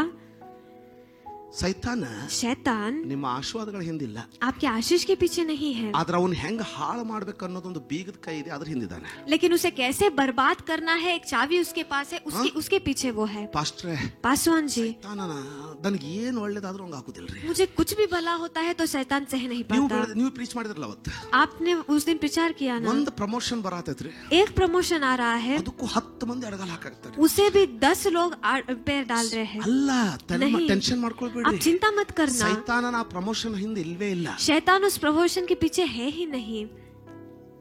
ಸೈತಾನ, ನೀವು ವಿಚಾರ ಮಾಡಿ. आप सोच कर देखिए, ಗಾರ್ಡನ್ ಕುತ್ಕೊಂಡು ಒಂದೊಂದೇ ಕೆಡಿಸ್ಕೊತ ಹೋದ್ನ, ಏದೇನ್ ತೋಟದಲ್ಲಿ ಒಂದೊಂದೇ ಕೆಡಿಸ್ಕೊತ ಹೋದ್ನ. एदेन बाग में एक एक चीज को वो बिगाड़ते गया नहीं. ಇಲ್ಲಿವರೆಗೆ ಇಂಟ್ರೆಸ್ಟಿಂಗ್ ಇದೆ. यहाँ तक आप दिलचस्प है. ಇನ್ನೊಂದು ಹೆಜ್ಜೆ ಮುಂದಿಟ್ಟು ಮುಗಿಸ್ಕೊಳ್ಳೋಣ ಇವತ್ತು. और एक कदम आगे बढ़ाकर खत्म करेंगे. ಆಮೇನ್. आमेन. ಇದರಿಂದ ಒಳ್ಳೇದು ಬರೋದು ನಿಲ್ಲೋದಿಲ್ಲ. इसे भला चीज आना नहीं रुकता. ಇದು ಭೂಮಿ ಮುಗಿಯೋವರೆಗೂ ಯೇಸು ಸ್ವಾಮಿ ಪ್ರತ್ಯಕ್ಷನಾಗೋರು ಕೆಡಿಸೋದು ನಿಲ್ಸೋದಿಲ್ಲ. वह यीशु मसीह प्रत्यक्ष होने तक बर्बाद करना नहीं छोड़ेगा. ಅಂದ್ರೆ ಇದು ಎಚ್ಚರವಾಗಿರ್ಬೇಕು. उसका मतलब इसे चौकन्ना रहना ಇದಕ್ಕೆ है. ಆಮೇಲೆ ಬರೋಣ, इसके पास बाद में ಬರ್ತಾ आएंगे. ಹೋಗೋಣ. ಒಂದು ವಾಕ್ಯ ಓದೋಣ, एक वचन हम पढ़ेंगे, ಎಲ್ಲರೂ ತೆಗೆಯೋಣ ವಾಕ್ಯವನ್ನ. उस वचन को सब हम खोलेंगे. ಮೊದಲನೇ ಸಮುವೇಲನ ಗ್ರಂಥ, पहले समवेल का पुस्तक, ಮೊದಲನೆಯ ಸಮುವೇಲನ ಗ್ರಂಥ, पहले समवेल का पुस्तक, 10ನೇ ಅಧ್ಯಾಯ उसका 10वां अध्याय ಕ್ಕೆ ತೆಗೆದು ದಯವಿಟ್ಟು ನನ್ನ ಹತ್ರ ಒಂದು ನಿಮಿಷ ನೋಡಿ. उसे खोलकर कृपया करके मेरे और आप देखिए. ದೇವರು, परमेश्वर, ಇದು ಕೊನೆ ಪಾಯಿಂಟ್, ಇದು ये आखिर पॉइंट है. ಬೇಸರ ಆಗಿದ್ರೆ ಸಂತೋಷ ಪಡಿ, ಇದು ಕೊನೆ ಪಾಯಿಂಟ್, ಬೇಸರ ಮಾಡ್ಕೊಳ್ಬೇಡಿ, ಆಲ್ಮೋಸ್ಟ್ ಮುಗಿತಾ. ये खत्म हो चुका है, आप थक मत ಇದು ಸ್ಟೆಪ್ ಬೈ जाइए. ಸ್ಟೆಪ್ ಅರ್ಥ ಆಗ್ತಾ ಇದೆ. एक एक कदम पर आपको समझ आ ಇದು रहा ಕಥೆ है. ಅಲ್ಲ, ಇದು ये कहानी नहीं है. ಪ್ರತಿನಿತ್ಯ ನಮ್ಮ ಜೊತೆಗೆ ಜರುಗುವಂತ ಸಂಗತಿ. हर दिन हमारे साथ घटने वाला चीज यह है. ಇದಕ್ಕೆ ಯಾವ ಸಂಬಂಧನೇ ಇಲ್ಲ. ಇದಕ್ಕೆ इसको कोई संबंध ही नहीं ಇನ್ನೊಂದು है. ನಿಮಿಷ, ಇನ್ನೊಂದು ನಿಮಿಷ ಇಲ್ಲಿ ನೋಡಿ. एक मिनट यहाँ पर देखिए, ಇದಕ್ಕೇನು ಸಂಬಂಧಗಳೇ ಇಲ್ಲ. उसको कोई संबंध ही नहीं ಅಣ್ಣ है. ಅಂತಿಲ್ಲ, भाई नहीं है, ತಂಗಿ ಅಂತಿಲ್ಲ, बहन नहीं है. ಯಾರಿಗೆ किसको? ಅರ್ಥ ಆಗ್ತಾನೆ? आप समझ रहे हो ना? ಯಾಕೆ क्यों? ಹಾಳು ಮಾಡೋದೇ ಇದ್ರ ಬುದ್ಧಿ. बर्बाद करना ही इसका बुद्धि है. ಕರೆಕ್ಟಾ? क्या सही है? ಆದ್ರೆ ಇದಕ್ಕೆ ಸಂಬಂಧಗಳೈತೆ. लेकिन इसको संबंध है. ಇದು ಸಂಬಂಧಗಳ ಪಾರುಪತ್ಯದಾರ. यह रिश्तों का रखवालीगार है. ಯಾರೋ ನಿಂತು ನಿನಗೆ ಬಾಯಿ ಬಂದಂಗೆ ಬೈದ್ ಬಿಟ್ರೆ ನೀನ್ ಚಿಕ್ಕವನಾಗಲ್ಲ, ಬೈದವನ್ ದೊಡ್ಡವನಾಗಲ್ಲ. अगर कोई आकर आपको ಶಾಂತತೆಯಿಂದ ಅದನ್ನ ನೀನು ನೋಡ್ಕೊಳ್ಳೋದಾಗಿದ್ರೆ ನೀನು ಒಳ್ಳೆ ಪಾರುಪತ್ಯದಾರನಾಗ್ತೀಯ. अगर कोई आकर आपको डांटते हैं तो आप छोटे नहीं बनते और बड़े नहीं बनते, लेकिन शांति से सुनेंगे तो एक अच्छे से रखवालीगार आप ಯಾರು ನಾನು बनेंगे। ಪಾರು ಪತ್ತೆದಾರ ಅಂತ ಹೇಳ್ತಾರ ಕಲ್ತ್ಕೊಳ್ತಾರಲ್ಲ ಅವರ ಸಂಬಂಧಗಳು ಕೆಡೋದಿಲ್ಲ. जो सोचते हैं कि मैं एक रखवालीगार हूँ तो उनके रिश्ते कभी खराब नहीं होते। ಹೇಳ್ತೀನಿ ನಾನು ನಿಮಗೆ. मैं आपको बताता हूँ। ಆಮೇನ್. आमेन। ಅದಕ್ಕಂತ ಎಲ್ಲ ಇರ್ತದೆ ಅಂತ ನಾನು ಹೇಳೋದಿಲ್ಲ. इसीलिए सब कुछ रहेगा के भी मैं नहीं ಯಾಕಂದ್ರೆ ಇದು कहता, ಪಾರು ಪತ್ತೆ ನಂಬರ್ 1. क्योंकि ये रखवालीगार नंबर 1 है। Come fast. ಒಂದೇ ಪಾರು ಪತ್ತೆದಾರ ಇಲ್ಲ ನೋಡಿ. एक ही रखवालीगार नहीं है, देखिए ಪಾರು ಪತ್ತೆ ನಂಬರ್ 2. यहाँ पर दूसरा रखवालीगार। Come fast. ಆಮೇನ್. ಜಿಗ್ಜಾಗ್ ಪಾರು ಪತ್ತೆದಾರ ನಂಬರ್ 3. तीसरा रखवालीगार। ಕರೆಕ್ಟಾ? क्या सही है? ಒಂದೇ ಇಲ್ಲ ತಾನೇ ಪಾರು ಪತ್ತೆ. एक ही रखवालीगार नहीं है ना? ಆಮೇನ್. आमेन। ಆದ್ರೆ ಇದು ಜೀವನ ಪರ್ಯಂತ ಒಂಟಿನೇ ಇದು ಜೀವನ ಪರ್ಯಂತ ಒಂಟಿಗ. लेकिन ये पूरा जिंदगी अकेला ही है, ಅದಕ್ಕೆ ಇದು ಅದು ಕೊಟ್ಟು ಕಿಚ್ಚು. इसीलिए ये चीज भी उसे जलन देता है। ಇದಕ್ಕೆ ಹೆಗಲ ಎಂತ ಚಂದ ಹೆಗಲ ಹಾಕಿದ್ರಿ ಇದಕ್ಕೆ ಮೊದಲು. कितना अच्छे से इसके कंधे पर हाथ। ಬರೀ ನಾವು ಆ ಕಡೆ ಹೋಗ್ತೀವಿ. ನೀನು ಇಲ್ಲಿ ಬಾ ಸ್ವಲ್ಪ. ಟ್ರಯಾಂಗಲ್ ಉಲ್ಟಾ ಮಾಡು. ರೋಲೆ ಅರ್ಥ ಆಗ್ತಾ ಇಲ್ಲ ಅವ್ರಿಗೆ. ಇದಕ್ಕೂ ಚೆನ್ನಾಗಿ ಗ್ರೂಪ್ ಇತ್ತು. इसको भी अच्छा सा एक ग्रुप ಇಲ್ವಾ? था या नहीं? ಯಾರ ಜೊತೆಗಿದ್ದ ಅವನು? किसके साथ यह था? ಕೆರೂಬಿಯರ ಜೊತೆಗಿದ್ದ. केरूबियों के साथ ಯಾರ वो था। ಜೊತೆಗಿದ್ದ? किसके साथ वो था? ದೇವದೂತರ ಜೊತೆಗಿದ್ದ. देवदूतों के साथ वो था। ಎಲ್ಲ ಕೆಡಿಸ್ಕೊಂಡ್ಬಿಟ್ಟ. सब कुछ उसने बर्बाद कर दिया। ಈಗ ಇದನ್ನ ನೋಡ್ಲಿಕ್ಕೆ ಆಗೋದಿಲ್ಲ. अब ये नहीं देख पा रहा। ಆಮೇನ್. आमेन। ಇವನ್ಗೆ इसको ಇದಿಷ್ಟೇ ಹಿಂಗಲ್ಲ, ಇದು ಎಲ್ಲಾನು ಹಿಂಗ ಬೇಕಿತ್ತು ನನಗೆ. ये सब कुछ ऐसे वो चाहता था। ಈ ಯೂಟ್ಯೂಬ್ ಲಿಂಕ್ ಅನ್ನ ನಿಮಗೆ ಯಾರಿಗೆ ಅವಶ್ಯ ಅನಿಸ್ತದೋ ಅವ್ರು ಕಳಿಸಿ. ये YouTube लिंक को जो जरूरी समझते हैं उसे आप भेजिए। ಸೈತಾನನ ಮೋಸದ ಪರದೆ ಕಣ್ಣುಗಳಿಂದ ಹರಿದು ಹೋಗ್ಲಿ. शैतान के धोखों का पर्दा वो आंखों से फट जाए। ಆಮೇನ್. आमेन। ಇವನ್ ಬರ್ತಾನೆ, ये आता ಹೆಂಗೋ है, ಮಾಡಿದನ್ ಕಿತ್ತಾಕ್ತಾನೆ. कैसे भी कर कर उसे निकालता है। ಈತ और यह ಯಾರನ್ನು ಕರ್ಕೊಂಡ್ ಬರ್ತಾನೆ, किसी को लेकर आता है, ಮತ್ತೆ ಅದನ್ನ फिर से उसे जुड़ाता है। ನಿನ್ ಜಗತ್ ಬರ್ಬೇಕು ಮಾಡಿ ಕೆಲಸ ಮುಗಿಸಿ. ಆಮೇಲೆ आमेन। ಸ್ವಲ್ಪ ದಿನದ ನಂತರ थोड़े दिन के बाद ಮತ್ತೆ फिर से। ಯಾಕೆ क्यों? ಯಾಕೆ ಹೇಳಿ? क्यों बताइए? ಸ್ವಭಾವ. उसका स्वभाव ही वह है। ಯಾರ್ದು? किसका? ನಿಂದಲ್ಲ. आपका नहीं। ನಿಮ್ ಸ್ವಭಾವ ನಮ್ ಸ್ವಭಾವಕ್ಕೆ ಲಾಸ್ಟಿಗೆ ಬರೋಣ. हमारे स्वभाव के पास अंतिम में हम आएंगे। 3ನೇ ವಾರ. तीसरा हफ्ता। ಯಾರು ತಪ್ಪಿಸ್ಕೋಬೇಡಿ. कोई भी मत चुकाइएगा। आमेन। आमेन। ಆಮೇನ್. आमेन। ಇದನ್ನ ನೋಡ್ಲಿಕ್ಕೆ ಆಗೋದಿಲ್ಲ. ये देख नहीं पाता। ಯಾಕೆ? क्यों? ನೀವು ನಾನೇ ಹೇಳ್ತೀನಿ. मेरे बारे में बताता हूँ। ಒಂದ್ ಸಾರಿ ಕೊಡ್ತೀವಿ, 2 ಸಾರಿ ಕೊಡ್ತೀವಿ, 3ನೇ ಸಾರಿ ಆದ್ರೆ ನಿನಗೆ ಬೇಡಪ್ಪ ಸೈಕಲ್ ತಗೊಂಡು ಹೋಗು ಅಂತ ಕಳಿಸ್ಬಿಟ್ಟು. एक बार देते हैं, दूसरी बार देते हैं, तीसरी बार नहीं चाहिए साइकिल लेकर जाना कह देते हैं। ಯಾಕಂದ್ರೆ ನಮ್ಮ ಪಾಕೆಟ್ ಲಿಮಿಟೆಡ್. क्योंकि हमारा जेब वो लिमिटेड है। ಇವನ್ ಪಾಕೆಟ್, लेकिन इनका पॉकेट ಅನ್ಲಿಮಿಟೆಡ್ ಅಲ್ವಾ? ಎಷ್ಟು ಬ್ಯೂಟಿಫುಲ್ ನಾ? सुंदर है ना? ಬ್ಯೂಟಿಫುಲ್. सुंदर ಸುಂದರ है। ಆಗಿದೆ ಅಲ್ಲ? ये सुंदर है ना? ಕಳ್ಕೊಳ್ಳೋದಿಲ್ಲ ತಾನೇ ನೀವು? इसे आप नहीं खोएंगे ನಾನು ना? ಹೇಳ್ತೀನಿ. मैं आपको बताता हूँ। ತೆಗೆದು ನೋಡಿ, इसे खोल कर देखिए, ತಿರುಗಿ ಕೇಳಿ. बार बार सुनिए। ನಾವು ಆಶೀರ್ವದಿಸಲ್ಪಟ್ಟಂತ ಸಂತಾನ. हम आशीषित संतति है। ಮುಂಚಿನ ಕಾಲದಲ್ಲಿ ರೆಕಾರ್ಡಿಂಗ್ ಇರಲಿಲ್ಲ. पुराने जमाने में रिकॉर्डिंग भी नहीं था। ಮೇಲಿನ ಮೇಲೆ ನೀವು ಕೇಳಿ ಕಟ್ಕೊಳ್ಬಹುದು ನಿಮ್ಮನ್ನ. अब बार बार उसे सुनकर खुद को आप आमेन। बांध सकते हो। ಇವನು ಸಾಯೋವರೆಗೆ ಹಾಕಿದ್ರು ಸಹ ये मरने तक उन्हें दूर करेगा तो भी ಇವನ್ ಮಾತ್ರ यह तो ಕೂಡ್ಸೋದ್ ಬಿಡೋದನೇ ಇಲ್ಲ. उसे जुड़ाना नहीं छोड़ता। ಇದೇ ಕಾರಣಕ್ಕೆ इसी कारण से ಎಷ್ಟೇ ಕೆಟ್ಟ ಹೋಗಿದ್ದ ಸಂಬಂಧಗಳು चाहे कितने भी बर्बाद हुए रिश्ते क्यों ना हो, 16 ವರ್ಷಗಳಾದ್ಮೇಲಾದ್ರೂ 10 साल के बाद भी 16 ವರ್ಷಗಳ मतलब बहुत कई सारे साल, हाँ। बहुत सारे सालों के बाद भी ಒಂದಲ್ಲ ಒಂದು ದಿನ एक ना एक दिन ತಿರುಗಿ ಅಪ್ಕೊಳ್ತವೆ. वापस वो गले लगेंगे। ಯಾಕಂದ್ರೆ क्योंकि ಕಟ್ಟುವಾತನು बांधने वाला ಕೆಡಿಸುವಾತನಿಗಿಂತ ಎಷ್ಟೋ ಬಲಶಾಲಿ. बर्बाद करने वाले से भी कहीं बलशाली है। ಆಮೇನ್. आमेन। ಆಮೇನ್. आमेन। ವಾಕ್ಯ ತೆಗೆದಿದ್ರೆ ತಾನೆ वचन आपने खोला है ಏನಾಗ್ತಾ ना? ಇದೆ ಕೇಳಿ. क्या हो रहा है सुनिए। देव परमेश्वर ಸೌಲನನ್ನ शाऊल को ಆರಿಸಿಕೊಂಡಿದ್ದಾನೆ.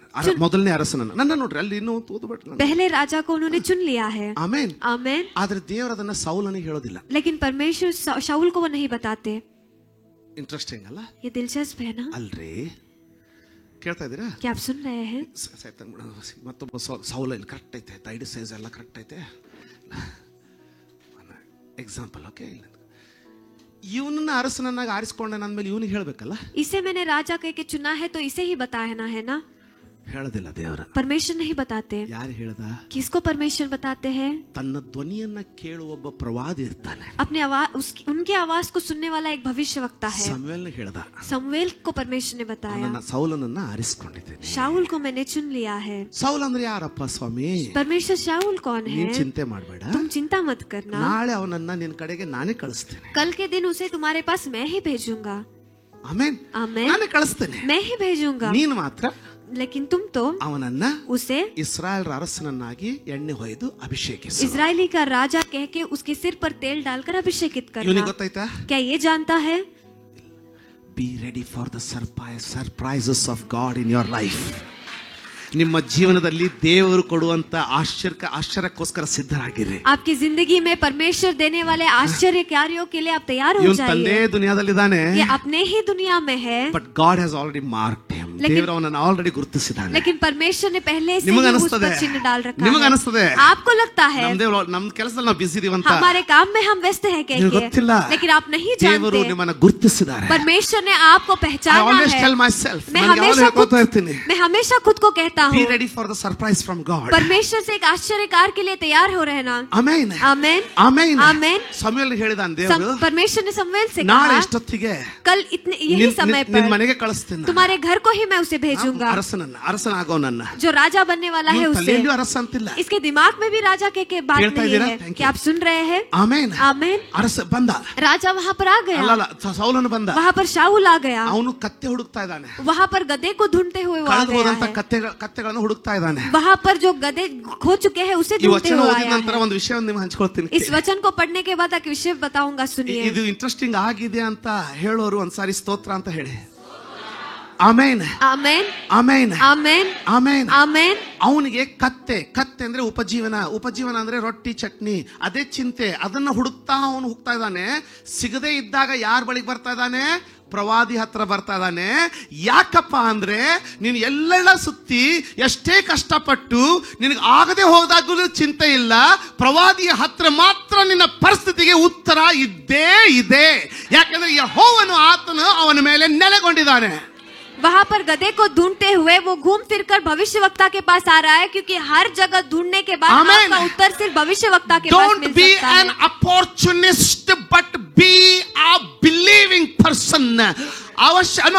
ಪರಿಸ್ಥಿತಿಗಳನ್ನ ಉಪಯೋಗಿಸಿಕೊಳ್ಳುವಂತವನಾಗಬೇಡ, ಅವೇ ನಿನಗೆ ಉರುಳಾದವು. ಆದರೆ ದೇವರು ನಡೆಸುವ ಕಾರ್ಯಗಳಲ್ಲಿ ನೀನು ಎತ್ತಿಕೊಳ್ಳುವನಾಗು. आप हालातों को इस्तेमाल करने वाले लोग मत बनिए, एक दिन वही आपके लिए फांसी बनेगा, लेकिन परमेश्वर जिस तरह चाहते हैं उस तरह आप चलिए. ಆಮೆನ್, आमेन. ಆಮೆನ್, आमेन. ಆಮೆನ್. आमेन. ಅವನು ಸಮುವೇಲನ ಹತ್ರ ಬಂದ. वह सामुएल के पास आया. ಸಮುವೇಲನು ಅವನಿಗೆ ಕರ್ಕೊಂಡು ಹೋಗಿ ಮಾಳಿಗೆ ಮೇಲೆ ಕರ್ಕೊಂಡು ಹೋಗಿ समूएल को ऊपर लेकर ಅಲ್ಲಿ जाकर ಇಟ್ಕೊಂಡು ಊಟ ಮಾಡಿಸಿ, उस दिन उसे वहीं पर रखकर उसे खाना खिलाकर, ಸೌಲನೇ, शाऊल ಶಾಕ್. शाऊल वहाँ पर अचंभित हो गया. ಯಾಕೆ? क्यों? ಸಮುವೇಲ್ ಹೇಳ್ತಾ ಇದ್ದಾನೆ, समूएल कह रहा है, ಕಳೆದು ಹೋದ ಕತ್ತೆಗಳ ಬಗ್ಗೆ ಚಿಂತೆ ಮಾಡಬೇಡ. खोए हुए गधों के बारे में तुम चिंता मत ಇವನು करना. ಇನ್ನೂ ಏನು ಹೇಳಿಲ್ಲ. अभी उसने कुछ बताया भी नहीं था. ಅವನು ಹೇಳ್ತಾನೆ, वो कहता है, ಇಸ್ರಾಯೇಲರ ದೃಷ್ಟಿ ನಿನ್ನ ಮೇಲಲ್ವೋ? इजराइली का नजर आप तुम्हारे ऊपर है. ಸೌಲನನ್ನು ನಾನು ಯಾರ್ರೀ ಸರ್? शाऊल कहता है, मैं कौन हूँ ಇಷ್ಟು श्रीमान? ದೊಡ್ಡ ಮಾತು ಯಾಕೆ ಹೇಳ್ತೀರಾ? इतना बड़ा बात क्यों आप कह रहे हो? ಸಮುವೇಲ್ ಹೇಳ್ದ, समूएल कहता है, ಇಸ್ರಾಯೇಲರ ಅರಸನು ನೀನು. इजराइली का राजा तुम ही हो. ಆಯ್ತಾ?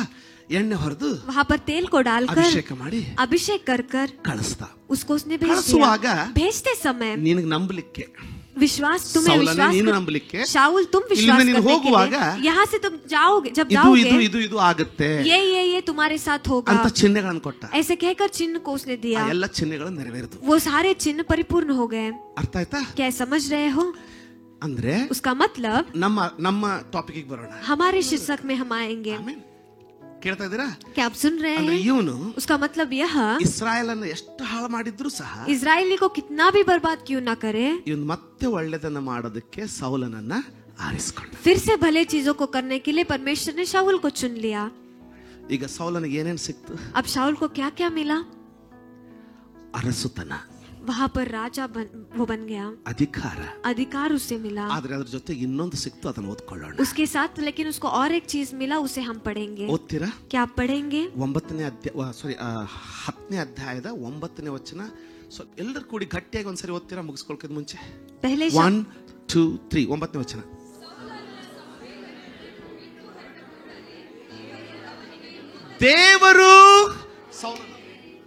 ದೇವರು ಅವನಿಗೆ ಹೊಸ ಹೃದಯವನ್ನು ಕೊಟ್ಟನು। ಕರೆಕ್ಟಾ? क्या सही है? ಬರೀ ಅರಸದನ್ನ ಕೊಟ್ಟ? सिर्फ राजा उसे बनाया? ಇಲ್ಲ। नहीं। ಅಭಿಷೇಕ ಕೊಟ್ಟ? अभिषेक दिया? ಇಲ್ಲ। नहीं। ನಮಗೆ ಬರೀ ಒಳ್ಳೆ ಕಾರು ಬಂಗ್ಲೋಗಳ ಮೇಲೆ ಇರ್ತದೆ, हमें सिर्फ नए कार और बंगलों पर नजर रहता है। ಸೈತಾನನ ಹೇಳ್ತಾನೆ, शैतान कहता है ಇನ್ನೂ 10 ತಗೋ ನೀನು, और 10 तुम ले लेना, ನನಗೆ ಚಿಂತೆ ಬಿದ್ದಿಲ್ಲ। मुझे चिंता नहीं है। ಆದ್ರೆ ಒಂದಿದೆ, लेकिन एक चीज है, ಆದಿ ಕಾಂಡದಿಂದಲೂ ಅದು ಕೆಲಸ ಮಾಡ್ತಾ ಇದೆ, उत्पत्ति के पुस्तक से वो काम करता ಏದೆನ್ है, ತೋಟದಿಂದಲೂ ಅದು ಕೆಲಸ ಮಾಡ್ತಾ ಇದೆ। एदेन बाग से भी वो काम कर रहा ನಾನು है। ನಿನ್ನ ಕಾರ್ ಕೆಡಿಸ್ಕೊಂತ ಬರೋದಿಲ್ಲ, मैं तुम्हारे कार को बर्बाद ನಾನು करने ನಿನ್ನ के लिए ಬ್ಯಾಂಕ್ नहीं ಬ್ಯಾಲೆನ್ಸ್ आऊंगा, ಕೆಡಿಸ್ಕೊಂತ ಬರೋದಿಲ್ಲ, मैं तुम्हारे बैंक बैलेंस को बर्बाद ನಾನು करने ಏದೆನ್ नहीं ತೋಟದ आऊंगा, ಒಂದೊಂದೇ ಗಿಡ ಕಿತ್ಕೊಂತ ನಿನ್ನನ್ನು ಹಾಳು ಮಾಡ್ಲಿಕ್ಕೆ ಬರೋದಿಲ್ಲ। ಅದನ್ನ ಯಾರು ಹೇಳಿದಾರೆ? ಇಡೀ ದಿನ ಕಿತ್ಕೊತ್ ಕುಂದ್ರೋದು। मैं एदेन बाग के एक एक पेड़ को उखाड़ने के लिए नहीं आऊंगा, ಆದ್ರೆ ಎಲ್ಲದರ ಬೇರೆ ಎಲ್ಲಿದೆ ನನಗೆ ಗೊತ್ತೈತೆ। लेकिन उन सारे चीजों का जड़ कहाँ पर है मैं ನಾನು जानता ನೇರವಾಗಿ ಆ हूँ। ಬೇರನ್ನ ಕಿತ್ಲಿಕ್ಕೆ ಬರ್ತೀನಿ ಅಂತ ಇವನು ಲೆಕ್ಕ ಹಾಕ್ತಾನೆ। मैं सीधे तरीके से उस जड़ को ही निकालूंगा क्योंकि ये गिनती डाल आगे रहा है। देवरू लेकिन परमेश्वर ಎಲ್ಲ ಗೊತ್ತಿದ್ದವನಾಗಿಯೂ ಸಹ सब कुछ जानने के बावजूद ಅವನಿಗೆ उसको ಇವನಿಗಿಂತಲೂ इससे भी ನಿನ್ನ ಪಾರು ಪತ್ತೆಯ ಮೇಲೆ ನಂಬಿಕೆ, तुम्हारे रखवाली के ऊपर भरोसा है। ನೀನು ದೇವರನ್ನ ನಾಲ್ಕಣ ನಂಬೋದಾಗಿದ್ರೆ, अगर आप परमेश्वर पर 4 आना विश्वास करते हैं तो, ಅವನಾದರೂ लेकिन परमेश्वर ನಿನ್ನನ್ನ तो 100% ನಂಬುತ್ತಾನೆ। तुम्हें 100% तुम पर विश्वास वो करते हैं।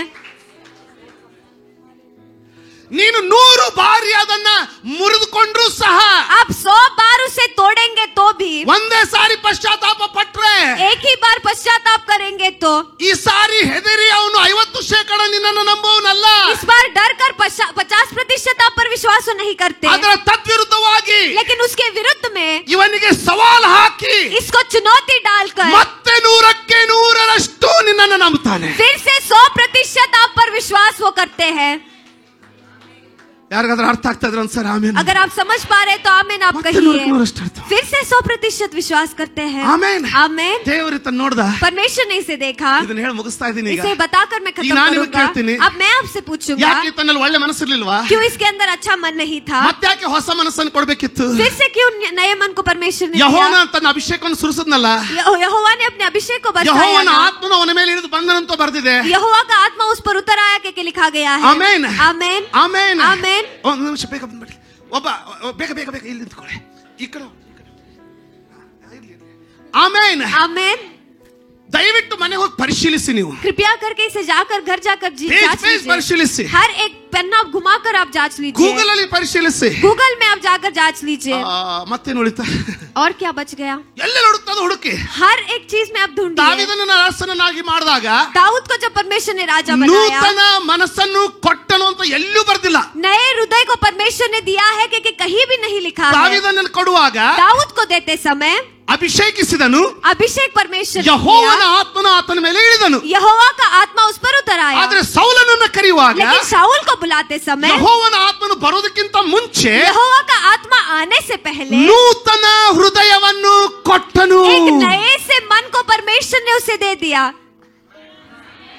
ನೂತನ ಮನಸ್ಸನ್ನು ಕೊಟ್ಟ ಮೇಲೆ नए से मन को देने के बाद ಯೆಹೋವನ ಆತ್ಮನು ಸೌಲನ ಮೇಲೆ ಬಂದು ನೆಲೆಗೊಂಡನು। यहोवा का आत्मा शाऊल के ऊपर उतर आ गया। ಬ್ಯೂಟಿಫುಲ್ ಅಲ್ವಾ? ये सुंदर है ना? ಆಮೆನ್। आमेन। ಆಮೆನ್। आमेन। ಈ ವಿಷಯಗಳನ್ನು ಮರಿಬೇಡಿ। इन विषयों को मत भूलिएगा। ಆಮೆನ್। आमेन। ಇವನು ಯಾವಾಗಲೂ ಒಳ್ಳೆದನ್ನೇ ಕೊಡೋನು, ये हमेशा भले चीजों को देते हैं। ಮನುಷ್ಯನಿಗೆ ಸಿಕ್ಕಿದ್ದನ್ನೆಲ್ಲ ನಾಶ ಮಾಡೋನು ಇವನು। मनुष्य को जो कुछ मिलता है उसे बर्बाद करने वाला वह है। ಇವ್ರನ್ನ ಮುಂದಿನ ವಾರ ನೋಡ್ಕೊಳ್ಳೋಣ। और उन सबको ಆಮೆನ್। अगले हफ्ते ಈಗ देखेंगे। ಸೌಲನನ್ನು ಕರೆದ, अब शाऊल को परमेश्वर ने बुलाया। ಅವನಿಗೆ ಮೊದಲನೇ ಕೆಲಸ, उसको पहला काम, ಅವನಿಗೆ ನೂತನ ಮನಸ್ಸನ್ನ ಕೊಟ್ಟ। उसको नए से मन को परमेश्वर ने दिया।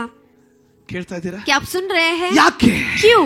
ಯಾಕೆ क्यों? ನಾನು ಟೀಕಿಸ್ತಾ ಇದ್ದೀನಿ ಅನ್ಕೊಳ್ಬೇಡಿ. मैं यहाँ पर मजाक कर रहा हूँ, मत सोचिए. ಸೌಲನಿಗೆ ನಿಂದೆ ಮಾಡ್ತಾ ಇದ್ದೇನೆ ಅಂತ ಸ್ವರ್ಗವು ಎಣಿಸದೇ ಇರಲಿ. शाऊल पर निंदा कर रहा हूँ कि गिनती में ना आए. ಕರ್ತನ ಸನ್ನಿಧಿಯಲ್ಲಿ ಪ್ರಾಮಾಣಿಕಕ್ಕಾಗಿ ಹೇಳಲಿಕ್ಕೆ ಪ್ರಯತ್ನ ಮಾಡ್ತೀನಿ. परमेश्वर की उपस्थिति में ईमानदार बनकर मैं कहना चाहता हूँ. ಇವನು ಕತ್ತೆ ಸಾಕ್ತಾ ಇದ್ದ, ये गधे को पाल रहा था ಇವನು ಕುರಿ ಕಾಯ್ತಾ ಇದ್ದ.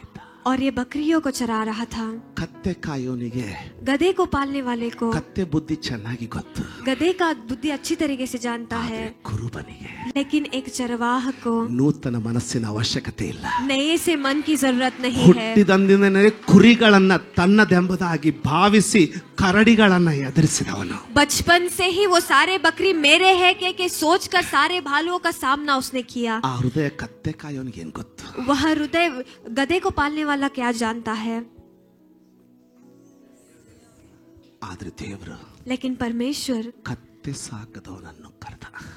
गधे को पालने वाले को भी बुलाया. ಕತ್ತೆ ಕಾಯೋನಂತ ನಮಗೆಲೇ ಕತ್ತೆ ಕಾಯೋನೆ ಅನ್ಲಿಲ್ಲ. तुम गधे को पालते हो कि परमेश्वर ने नहीं कहा. ಅವನ ಕತ್ತೆಗಳನ್ನು ತಿರುಗಿ ಕೊಡಿಸ್ದ.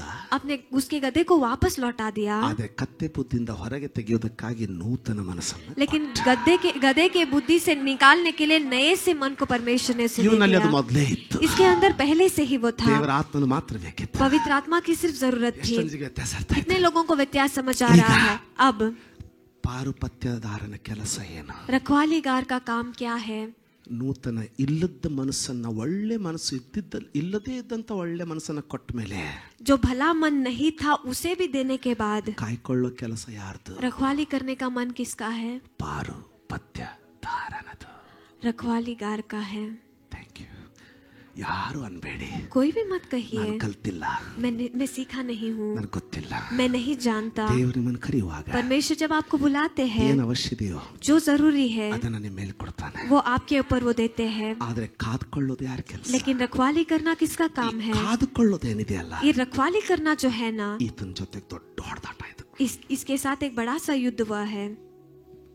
ದೊಡ್ಡ ಯುದ್ಧ ಅದು. एक बड़ा सा युद्ध हुआ है. ಯಾವನು ಕಾಯ್ಕೊಳ್ತಾನೋ जो कोई रखवाली करता है ಅವನಿಗೆ ಸಿಗ್ತಾ ಹೋಗ್ತದೆ. उसे मिलते ही रहता है. ಯಾವನು ಮೋಸ ಹೋಗ್ತಾನೋ लेकिन जो धोखे में गिर जाता है ಎಳುತ್ತಾ ಇರ್ತಾನೆ. वो गिरते रहता ಆದ್ರೆ है. ಈತನ ಮಾತ लेकिन यह तो ಇಬ್ಬರನ್ನು ಬಿಡೋದಿಲ್ಲ. दोनों को भी नहीं छोड़ते. ಯಾಕಂದ್ರೆ ಈತನ ತನ್ನ ಜನರಿಗೆ ಹೇಳಿದಾನೆ, क्योंकि इसने अपने प्रजा से कहा है, ನಾನು ಪಕ್ಷಪಾತ ಮಾಡುವನು ಅಲ್ಲ. मैं पक्षपाती परमेश्वर नहीं हूँ. ಬೀಳುವನು ಅಷ್ಟೇ ಪ್ರೀತಿ ಮಾಡ್ತೀನಿ, जो गिरता है उसे भी उतना ही प्यार ಬೀಳದೆ करता हूँ. ನಿಂತ್ಕೊಂಡವನು ಅಷ್ಟೇ ಪ್ರೀತಿ. और दृढ़ तरीके से जो खड़ा है उसे भी मैं उतना ही ಆದ್ರೆ प्यार ಬೀಳೋನಿಗೆ करता हूँ. ಪೆಟ್ಟಾಗುತ್ತೆ, लेकिन जो गिरता है उसे चोट लगता ನನಗೆ है, ನೋವಾಗುತ್ತೆ. मुझे दर्द होता है. ಬೀಳದೆ ಇರೋನಿಗೆ लेकिन जो नहीं गिरता ಪೆಟ್ಟಾಗೋದಿಲ್ಲ. उसे चोट नहीं लगता. ಆಶೀರ್ವಾದ ಆದವರು ಒಂದ್ಸರಿ ಆಮೇಲೆ जिसे आशीष हुआ है एक बार आमीन. आमीन कहिए. आमीन. ಸೌಲನಿಗೆ ಏನೇನು ಸಿಕ್ತೀಗ? शाऊल को क्या क्या मिला? अब ಅರಸುತನ. राजा बन गया. ಸೌಲನಿಗೆ ಏನೇನು ಸಿಕ್ತು? राजा शाऊल को क्या क्या मिला? ಬೇಗ. ಸೌಲನಿಗೆ ಅಧಿಕಾರ ಸಿಕ್ತು. शाऊल को अधिकार मिल ಮತ್ತೆ? गया. ನೂತನ ಹೃದಯ, एक नया ಮತ್ತೆ मन मिला. ಯೆಹೋವನ ಆತ್ಮ. यहोवा का आत्मा मिल ಇವನಿಗೆ गया. ಇದೆಲ್ಲ ನೋಡ್ತಾ ಇದ್ದಾನಲ್ಲ, ये सब कुछ शैतान देख रहा है ಅವ್ನು ना. ನೋಡಿ ಏನೇನು ಸಿಕ್ತೀಗ ಅವನಿಗೆ. उसको क्या क्या मिला? ಹಲೋ, ಇರ್ಲಿ ಅದನ್ನ ಬಿಡಿ, ಟಾಪಿಕ್ ಬನ್ನಿ. ಏನೇನು ಸಿಕ್ತಪ್ಪ ಇವನಿಗೆ? उसे क्या क्या मिला? ಅಧಿಕಾರ. अधिकार. ನಂದು ಹೋಗೈತೆ, ನಾನು ಎಳ್ಳು ಹುರಿಲಿಕ್ಕೆ ಸ್ಟಾರ್ಟ್ ಆಯ್ತು. वहां पर वो तिल जलने लगा. ಚಟ್ಟಾಪಟ. ಯಾಕೆ? क्यों? ಅಭಿಷೇಕ ಕಳ್ಕೊಂಡವನೆ, अभिषेक को उसने खो दिया है, ಸ್ಥಾನ ಕಳ್ಕೊಂಡವನೆ. अपने जगह को उसने खो दिया है. ಕರೆಕ್ಟಾ? क्या ಅಲ್ಲಿ सही है? ಕಳ್ಕೊಂಡ್ರೆ ಏನಾಯ್ತು? वहां पर खो गया है तो क्या हुआ? ನಾನು ರಾಜ ಆಗಿರ್ತೀನಿ इस पृथ्वी पर तो मैं राजा बनूंगा कि वो सोचता है. ಇವೆಲ್ಲ ಇವನ್ನ ನಾಲ್ಕು ವಿಷಯ ಕಸ್ಕೋಬೇಕಲ್ಲ ಈಗ ಅವನು. ये सारे चीजों को उससे छीन लेना है ना. ಏನೇನು ಕಸ್ಕೊಳ್ಬೇಕು? क्या क्या छीनना है? ಅಭಿಷೇಕ, अभिषेक को, ಯೆಹೋವನ ಅರಸುತನ, राजा, ಅಧಿಕಾರ, अधिकार ನೂತನ ಹೃದಯ. और नया हृदय. ಆದ್ರೆ ಇವನು ಎಲ್ಲ ಗಿಡ ಕಿತ್ಕೊಂತ ಅಡ್ಡಾಡವನಲ್ಲ. लेकिन ये सारे पेड़ को उखाड़ने वाला नहीं है. ಸೆಂಟರ್ ಒಂದೇ ಒಂದು ಗಿಡ ಐತೆ, वहाँ पर बीच में एक ही एक पौधा ಅದನ್ನ है. ಮುಟ್ಟಿದ್ರೆ ಉಳಿದಿದ್ದೆಲ್ಲ ಹಾಳಾಗಿ ಹೋಗ್ತದೆ. उसे छूऊंगा तो बाकी सब वो बर्बाद हो ಸೊ ಈ जाएगा. ನಾಲ್ಕರಲ್ಲಿ ಆ ಸೆಂಟರ್ ಯಾವ್ದು? ये चारों चीजों में वो बीच में रहने वाला चीज क्या है? ನೂತನ ಹೃದಯ. नया सा हृदय. ಈ ಮೆಸೇಜ್ ನೀವು ಯಾರು ಮರೆಯೋದಿಲ್ಲ ಅಂದ್ಕೊಳ್ತೀರಿ. ये संदेश आप कोई भी नहीं भूलेंगे, मैं सोचता हूँ. ಇವನು ಅಭಿಷೇಕ ಫೈಟ್ ಮಾಡೋದಿಲ್ಲ ಈಗ. ये अभिषेक के विरुद्ध झगड़ा नहीं ಇವನು करेगा. ಅರಸತನ ಫೈಟ್ ಮಾಡೋದಿಲ್ಲ. इसके राजत्व के खिलाफ वो लड़ाई नहीं ಇವನೆಲ್ಲ करेगा. ಗುರಿ लेकिन इसका सारा मंजिल और ध्यान ಮನಸ್ಸು. नया मन पर ಯಾಕೆ? है। क्यों? ಆ ಮನಸ್ಸು ಇವನು ಯೋಚಿಸ್ದಂಗೆ ಯೋಚಿಸ್ತದೆ. वह मन ये जैसा ಆ ಮನಸ್ಸು ಇವನು ಕ್ಷಮಿಸ್ದಂಗೆ ಕ್ಷಮಿಸ್ತದೆ. वो मन ये परमेश्वर जिस तरह क्षमा करते हैं वैसे ಆ क्षमा करता ಮನಸ್ಸು है। ಇವನು ಎಲ್ಲರಿಗೆ ಕೊಟ್ಟಂಗೆ ಕೊಡ್ತದೆ. वो मन जैसे परमेश्वर देता है वैसे ही देता है। ನಾನೀಗ devil doesn't fight your anointing. शैतान आपके अभिषेक के विरुद्ध नहीं He लड़ाई doesn't करता। fight your prosperity. आपकी बढ़ोतरी के विरुद्ध वो लड़ाई He नहीं doesn't करता। fight your health. आपकी सेहत के खिलाफ वो लड़ाई नहीं He करता, fights your heart. लेकिन आपके हृदय के खिलाफ वो लड़ाई करता है, ಯಾಕಂದ್ರೆ ಅವನು ಗೊತ್ತಿದೆ क्योंकि वो अच्छी तरीके से जानता ಆ है ಸ್ತ್ರೀ ಹೃದಯ ಕೆಟ್ಟ ದಿನಾನೇ ಅವನನ್ನು ಒದ್ದು ಹೊರಗೆ ಹಾಕಿದ್ರು. वह स्त्री का हृदय बर्बाद हो गया इसीलिए उसे बाहर डाला गया। ನನ್ನ ಮನಸ್ಸು ಕೆಟ್ಟ ದಿನಾನೇ ನನ್ನನ್ನು ಹೊರಗೆ ಹಾಕಿದ್ರು. मेरा मन वो बर्बाद हो गया इसीलिए मुझे बाहर डाला गया। ಅದನ್ನ ನಾನು ಕೆಡಿಸಿದ್ರೆ अगर उससे मैं खराब कर दूंगा तो ಅಭಿಷೇಕ ನನ್ನನ್ನು ಮುಟ್ಲಿಕ್ಕೂ ಆಗೋದಿಲ್ಲ. अभिषेक मुझे छू भी नहीं सकता। ಅದಕ್ಕೆ ಯೇಸುಸ್ವಾಮಿ ಹೊಸ ಒಡಂಬಡಿಕೆಯಲ್ಲಿ ಶಿಷ್ಯರು ಯೇಸುಸ್ವಾಮಿ ಎಲ್ಲರೂ ಒಂದೇ ಬೋಧಿಸಿದ್ರು. इसीलिए नए करार में सारे चेलों ने यीशु मसीह ने एक ही चीज को प्रचार किया, ನಿನ್ನ ಹೃದಯವನ್ನ ಕಾದುಕೋ, तुम्हारे हृदय का रखवाली करना, ಅದರೊಳಗಿಂದ उसके अंदर से ಜೀವಕರವಾದ ಹೃದಯ ನದಿಗಳು ಹರಿಯುವವು. वहां पर जीवित नदियां बहेंगे। ಆಶೀರ್ವಾದ ಆದರೂ ಒಂದ್ಸರಿ जिन्हें ಆಮೇಲೆ आशीषित हुआ है एक बार आमीन कहिए। ಎಲ್ರಿಗೂ ಕೊಟ್ಟಾನೆ ದೇವರು, सबको परमेश्वर ने दिया है, ಆದ್ರೆ ಕಾಯ್ಕೊಳ್ಳೋರ್ ಕೆಲಸ ಯಾರ್ದು? लेकिन रखवाली करना किसका काम है? ಪಾರುಪತ್ಯದಾರ. रखवालीगार का काम ಓ है। ಆ ಶಕ್ತಿ ನನಗಿಲ್ಲ. वो बल मेरे अंदर नहीं है। ಯೆಹೋವನ ಆತ್ಮನ ಮೇಲೆ ಯಾಕೆ ಸುರಿಸಲ್ಪಟ್ಟವನೇ? यहोवा का आत्मा क्यों आपके ऊपर फिर भी ಅದನ್ನು दिया गया ಕಾಯ್ಕೊಳ್ಳೋದಕ್ಕಾಗಿ. है? उसे रखवाली करने के ಅರಸತನ लिए। ಎದಕ್ಕೆ ಕೊಡಲ್ಪಟ್ಟಿದೆ? वहाँ पर राजत्व क्यों आपको दिया गया ಆ है? ಒಳ್ಳೆ ಹೃದಯ ನನಗಿದ್ರೆ ಪ್ರಜೆಗಳಿಗೆಲ್ಲ ಒಳ್ಳೇದ್ ಮಾಡ್ತೀಯ. वो भला हृदय आपके अंदर है तो सारे प्रजाओं को भलाई तुम करोगे। ಎಷ್ಟು ಜನರಿಗೆ ಗೊತ್ತಾ ಆಶೀರ್ವಾದ? कितने लोगों को आज आशीषित हुआ है? ಆಮೆನ್. आमेन। ದೇವರು ನಿಮ್ಮನ್ನು ಹೇಳುವಾಗ ಆಶೀರ್ವಾದ परमेश्वर आप ಮಾಡಲಿ. सबको बहुतायत रीति से आशीषित ದೇವರು करे। ನಿಮ್ಮನ್ನು ಬಲವಾಗಿ ಆಶೀರ್ವಾದ ಮಾಡಲಿ. परमेश्वर बहुतायत रीति से आपको ಈ आशीषित ಹೆಜ್ಜೆಗಳನ್ನ करे। ನೀವು ಮರೆಯೋದಿಲ್ಲ ಅಂತ ನಾನು ನಂಬ್ತೀನಿ. इन कदमों को आप नहीं भूलेंगे क्योंकि मैं सोचता हूँ ನಿಮ್ಮ ಹೃದಯನ ಕಾತ್ಕೊಳ್ಳಿ. आपके हृदय का रखवाली आप ಆತನ कीजिए। ಒಳ್ಳೆತನದ ಮೇಲೆ ನಿಮಗೆ ಭರವಸೆ ಇರಲಿ. उनके भलेपन के ऊपर आपका मन रहे। ನಿನ್ನ ಒಳ್ಳೆತನ ಆತನ ಒಳ್ಳೆತನವನ್ನು ನಿನ್ನ ಮೇಲೆ ಎಂದಿಗೂ ಕೊರತೆ ಮಾಡೋದಿಲ್ಲ. आप उनके भलाई को आपके ऊपर कभी वो कमी नहीं करेंगे। ಆಶೀರ್ವಾದ ಹೊಂದಿದವರು ಒಂದ್ಸಾರಿ ಆಮೇನ್ ಅಂತ ಹೇಳ್ತೀರಾ? जिन्होंने आशीष पाया है एक बार आमीन आप हालेलुया। कहेंगे। Hallelujah, hallelujah, hallelujah, hallelujah, hallelujah. Hallelujah. ನಿನ್ನ ಏಳಿಗೆ, आपका बढ़ोतरी, ನಿನ್ನ ಸಿಂಹಾಸನ, आपका ನಿನ್ನ सिंहासन, ವ್ಯವಹಾರ, आपका ನಿನ್ನ व्यवहार, ಮಕ್ಕಳು आपके बच्चे, ಎಲ್ಲ ಒಂದೇ ಬೇರಿನ ಮೇಲಿವೆ. सब कुछ एक ही जड़ पर है। ನೂತನ ಹೃದಯ. एक नया सा हृदय।